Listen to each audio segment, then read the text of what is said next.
auprès de nos clients, on défend l'idée que des documents imprimés, que le print apporte de la valeur. Et donc, il produit du sens, il est utile, et donc efficace dans une campagne de communication et de marketing. Cela signifie que si imprimer un document marketing, un document de communication est utile, ça veut dire que la dépense est utile et donc il faut continuer à investir dans ces supports-là et dans l'impression de ces supports. Ensuite, on a fait en 2014 un investissement sur le numérique, c'est ce qui nous a mis un peu le pied à l'étrier. Pour être sincère, dans une imprimerie offset depuis plus de 20 ans, on n'était pas du tout numérique, on l'a fait plus par nécessité, par besoin les demandes du client. Donc on a répondu simplement, je vais dire bêtement, à la demande en faisant le premier investissement de matériel.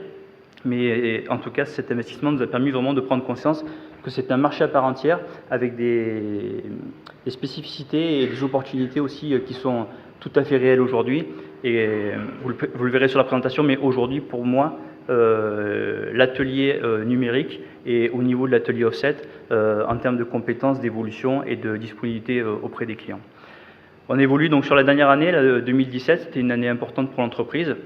On a fait un investissement assez important sur la partie adhésive pour l'étiquette viticole en apportant encore plus de valeur ajoutée avec des dorures, on en faisait déjà, des vernis gonflants, ce qu'on appelle des vernis 3D sur le papier traditionnel, et également de la dorure galbée qui permet vraiment de donner beaucoup de relief à l'étiquette.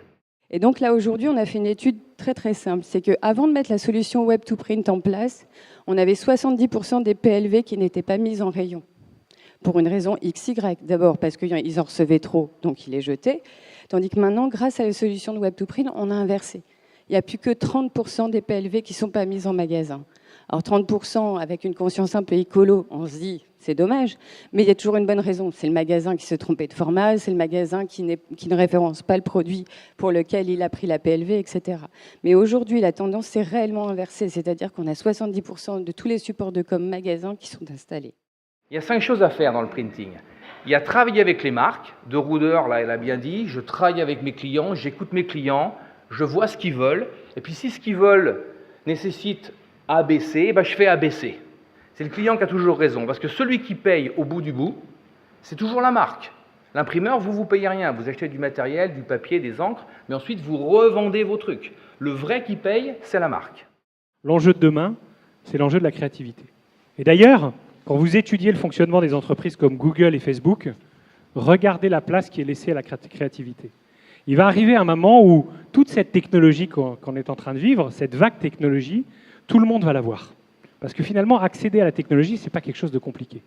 Ce qui va faire la différence dans les 10 ou 15 prochaines années, c'est les hommes. La différence stratégique d'une entreprise dans les 10 ans qui viennent, c'est vos équipes, c'est les hommes. Parce que la technologie, tout le monde l'aura. La capacité créative, la capacité collaborative de vos futures équipes, ça c'est ce qui fera la différence. Donc, un enjeu d'éducation, se repositionner dans la dimension créative et faire attention que demain, ce sont les équipes qui feront la différence.